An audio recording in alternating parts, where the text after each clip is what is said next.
국민이 고통을 받고 있다. 물가 때문에 고통을 받고 있다. 사실일까요? 여러분, 국민이 고통받고 있는 것은 사실입니다. 이거 한번 보세요. 2022년 1분기 국민고통지수가 10.6입니다. 역대 최대입니다. 역대 최대. 국민고통지수가 커지면 커질수록 국민 불만은 굉장히 높아질 수밖에 없어요. 윤석열 대통령의 지지율이 떨어지는 것도 바로 이 국민고통지수가 커지기 때문입니다. 제가 말씀을 드렸잖아요. 이게 일자리하고 다르게 물가는 전 국민이 실감하는 거다. 물가가 올라가면 올라갈수록 말입니다. 국민들은 고통을 더 느끼고 현 정부를 비난하게 돼 있습니다. 제가 물가 잡는 일이 그 무엇보다 시급하다고 이야기한 것도 바로 그 이유입니다. 여러분, 우리가 한번 보자고요. 일자리를 못 잡았어요. 일자리가 부족해요. 그러면 일자리를 잡지 못한 사람들이 불만을 품을 수가 있습니다. 그럼 그 수는 굉장히 제한적입니다. 그런데 부동산 가격이 폭등해요. 물가가 폭등해요. 이것은요, 국민 너나 할 것 없이 다 피해를 보는 거예요. 그렇기 때문에 정부에 대한 비판 수위가 점점 높아질 수밖에 없는 거예요. 그만큼 말입니다. 국민 고통 지수는요, 커지가고 있다는 뜻입니다. 그러면 국민 고통 지수 10.6이라는 숫자는 어떻게 나왔느냐? 여러분, 일반적으로 말입니다. 국민 고통 지수는요, 확장 실업률하고요, 인플레이션하고 합치면 국민 고통 지수가 됩니다.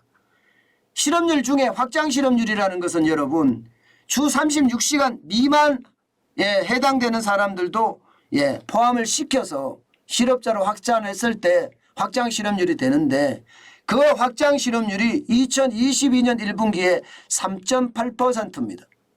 3.8%. 그리고 물가 상승률이 6.8%입니다. 6.8%. 이 두 가지를 더하니까 10.6%가 되는 거예요. 2021년 1분기가 10.5%로 역대 최고치였습니다만은 2022년 1분기가 역대 최고치예요. 그런데 진짜 웃긴 거는 여러분, 이게 문재인 정부 때잖아요. 그죠? 문재인 정부 때. 2021년 1분기 10.5%도 문재인 정부 때고 2022년 1분기 10.6%도 문재인 정부 때입니다. 그런데 실상 여론은 현 정부에 가 있죠. 그죠? 현 정부에. 그만큼 말입니다. 지금 윤석열 정부가 제대로 하지 못한다는 뜻도 됩니다. 대책을 세우면서 이전 정부와 다름없이 지금 나가고 있다는 그런 의견도 나오고 있을 정도니까 그만큼 말입니다. 국민의 입장에 서서 뭘 생각하는 게 좀 부족하다, 이렇게 생각할 수 있는 겁니다.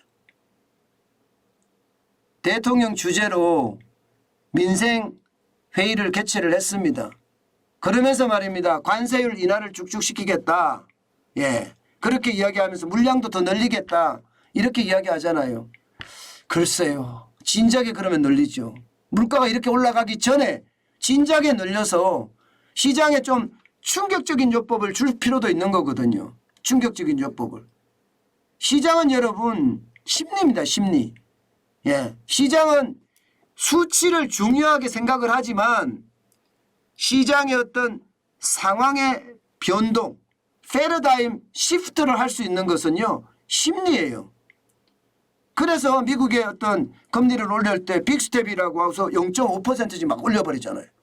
그리고 자이언트 스텝이라고 해서 0.75%까지 막 올려잖아요. 그러면 시장에 심리적 충격을 주는 거예요. 팡팡 주는 거예요. 그러면서 그 시장의 어떤 흐름을 안정화로 잡아가겠다는 뜻이거든요. 그러면 관세를 인하할 때도 광범위하게 보고 시장을 민생이 진짜 어렵단다. 인플레이션이 이렇게 심하면 국민들이 더 힘들어져. 그러면 여러 가지 지표를 보고 관세를 더 많이 인하하고요. 부가세를 더 많이 인하하고요. 기업의 비용을 더 많이 줄여주는 그런 정책이 필요했다고 저는 생각이 들거든요. 물론 앞으로 더 또 관세를 더 인하할 거라고 저는 생각이 들고 관세 물량을 더 늘릴 거라도 생각이 들어요. 그런데 찔끔찔끔해서 말입니다. 심리를 자극하지 말고 심리를 꺾을 수 있을 만큼 충격적인 요법을 저는 써라는 이야기입니다. 그렇지 않으면 말입니다. 이게 국민 고통은 더 커질 겁니다. 국민 고통은. 가감해야 됩니다. 지금 말입니다. 경제가 위기라고 이야기해요. 여기서 머뭇대잖아요. 그러면 말입니다. 최악의 상황으로 갈 수밖에 없어요. 예, 이때는요. 여론을 생각할 수 있는 겨를이 저는 없다고 봐요.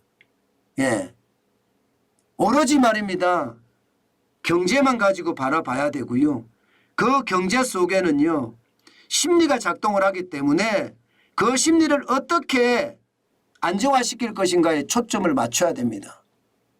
거기에 실패하면 우리 굉장히 큰 위기를 맞을 수도 있습니다. 실제 말입니다. 여러분. 추경호 한국경제연구원 정책연구실장이죠. 경제정책실장입니다. 이분의 말을 빌어보면요. 국민고통지수가 높아지면 소비가 위축되고 실업이 증가한다. 결국은 소비가 위축되고 실업이 증가한다는 것은 경제가 나빠지는 악순환의 고리로 접어든다. 이런 얘기를 지금 하고 있습니다.